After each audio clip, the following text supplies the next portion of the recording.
të ndryshme ku pluhuri, ndoshta afër mund të ketë tregje afër vendeve të koshave të plerave mund të tregtohen. Të gjitha këto janë absolutisht për të parë dhe për të marrë parasysh shumë mirë. Gjithashtu, konsumimi i fast foodëve në këto momente, duke përmbajtur atë mishën e famshëm që përmbajnë vetë fast foodët, sushit e ndryshme të cilat serviren, duke ofruar ndoshta salmoni i cili është element kontaminimi shumë i rrezikshëm.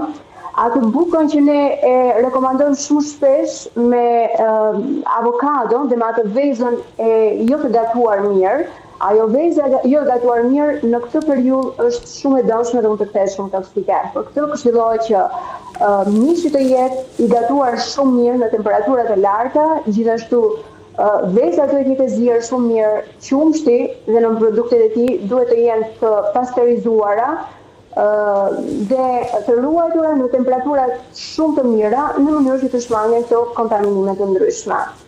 Mjaft interesante kjo. Duket se duhet të ndryshojmë të gjithë stilin e jetesës, sepse Instagrami dhe të gjitha rrjetet sociale na sugjerojnë atë mëngjesin e bukur në pjatë me avokadon që derdhet, fetës, bukut, ajo veza e pagatuar mirë se sa më e shullët e jetë aq më e shishme është, por duket se çdo gjë e pas kemi marrë mbrapsht. Lumë si ne se çfarë po ham apo jo. Shiko, jemi në periudhë vere dhe mundësia e kontaminimit nga salmonela është shumë më e tepërt. Le të themi se sa në dimër në një temperaturë të ftohtë. Kështu që për këtë këshillohet që veza në këto momente të jetë e gatuar sa më mirë.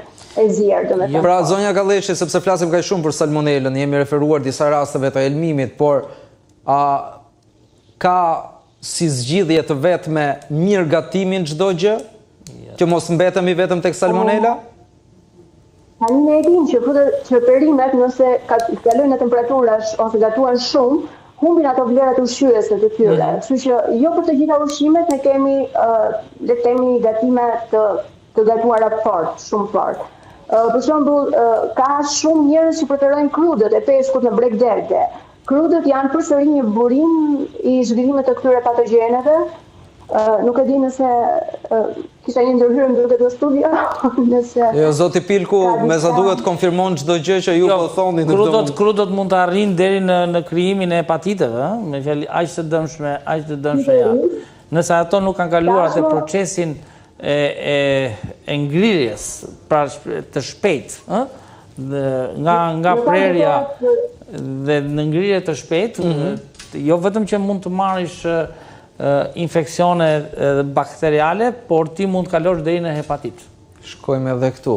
Po, madje do thoja, do shtoja edhe diçka, preferojmë shumë që të konsumojnë atë kafenë e mëngjesit nga bare të ndryshme, ujin patjetër të servirur në ato gotat e famshme që janë lar apo nuk janë lar, janë sterilizuar apo jo.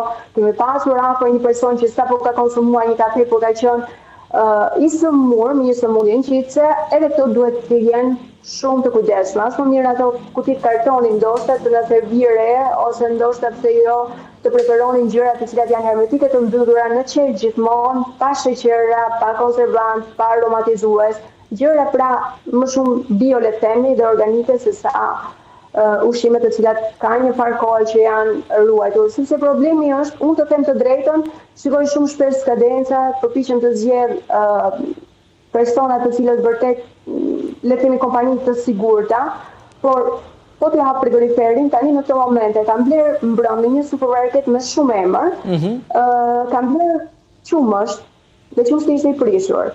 Dhe nuk jetë pari as i supermarketit, po. Mund të mos jetë as pari supermarketit, sepse supermarketit mund të ketë bën direkt në ato raftet e famshme, mund të mos jetë as pari prodhuesi ndoshta, sepse edhe prodhuesi e ka sjellë të rregullt nëpër magazinat, mund të jetë magazinimi, mund të jetë transporti, pra pari ngelet pa emër. Pa mbetet